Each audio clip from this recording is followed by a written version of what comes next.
Okay, everybody, welcome back to part two of our module introduction for the Lit Review.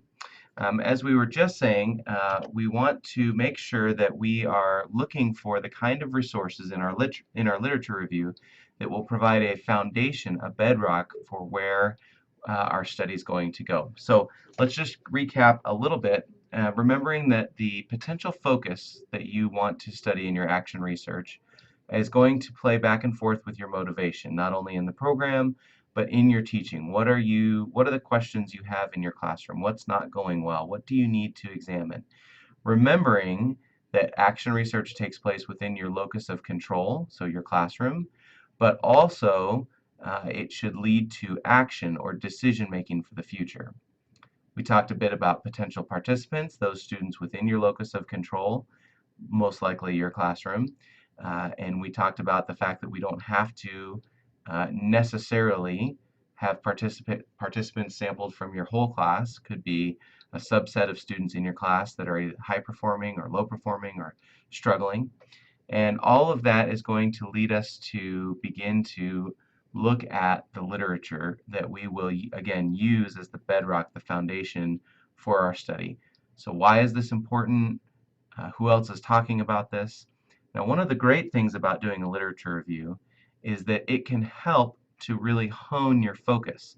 So remember, keep an open mind as you examine these literature sources. They might change your mind about the questions that you're going to ask and the focus and the direction. They may make a slight modification for you. And it'll be amazing for you to find out what other people are thinking in the same area that you're thinking.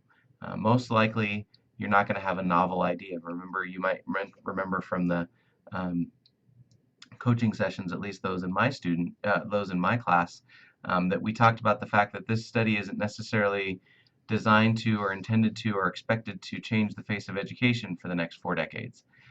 There are other people that are thinking about these topics, so let's build on and learn from what they're doing.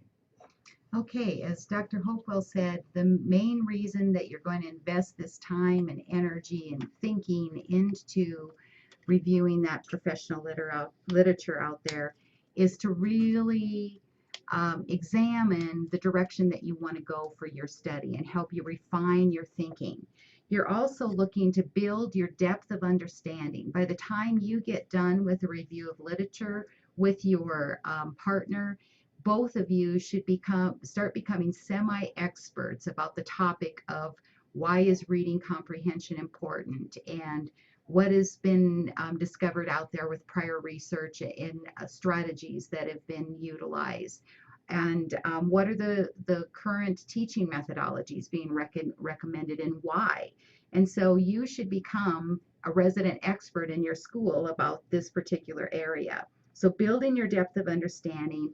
The other thing that you're gathering literature for is to build the case for your study. So based on what you know and the strategies that you found out there, what is the best approach that fits into your classroom and gives you focus for the study that you're going to do?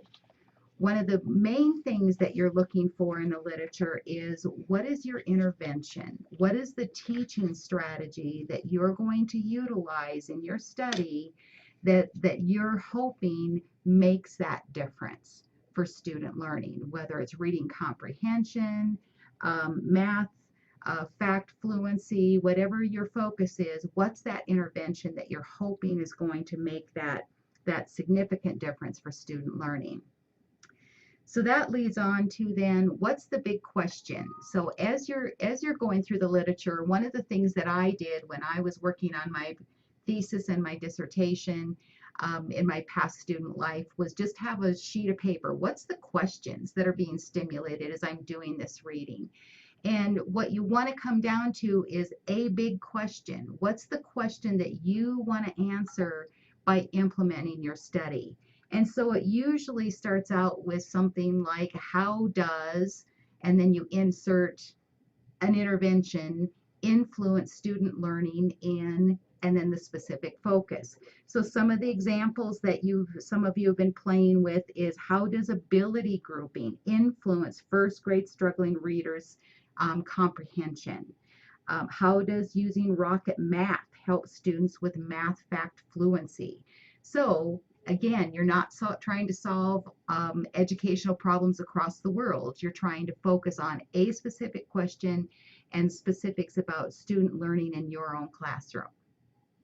Keep in mind too that these big questions, we want to stay within the scope of action research. So I prefer, or I suggest that students focus their questions in this way.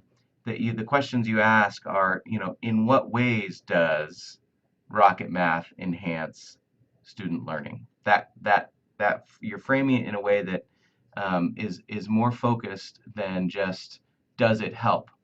I mean, it's for in the example of Rocket Math, it's kind of a big thing. A lot of people use it. It works. I mean, it works for certain people, but we want to know how and why and what our students think. We're digging a little deeper with those things. So if it's a particular curricular approach or a particular curricular tool, uh, it's probably published because it works. So let's go beyond that. Let's find out in what ways does it enhance your student learning, or what are student perceptions of a particular tool? Okay. One of the main things then that I want to encourage you to do during this time frame as you're going through these thinking processes is collaborate with your partners. Um, have a plan of how are you going to go out there and investigate and find the literature. There's a wealth of information out there. You want to find the best resources that are highly relevant to your study. You want to save some time so that you're not duplicating work. So be very strategic in how you approach this with your collaboration partners. Um, and use the matrix to document your findings. So we really encourage you to find a way to create a matrix. Maybe it's as a Google Doc that can be shared real easily, and you can see how your thinking and the information that you're gathering is developing over time. All of this information that you're gathering for your resources, from the resources, this module will be used in the next module as we have you start writing your proposal for your action research study. So take good notes, have copies, be able to go back to those resources as much as possible. We have some tools for you on how to access the library, so you don't have to worry if you live out wherever, South Dakota, you can still access these resources due to great search engines and interlibrary loan. The last piece is kind of a next thinking to have you kind of thinking about where you're headed to afterwards is as you're pondering your study, keep it super simple, that KISS principle. Be thinking about, does your research idea fit in your scope of influence, the students in your classroom? Is it going to be manageable for the number of participants that you have in mind? And will the study that you're pondering fit into your classroom routines next February, March during ED 750 when you're actually implementing your study? So we hope this was helpful to you.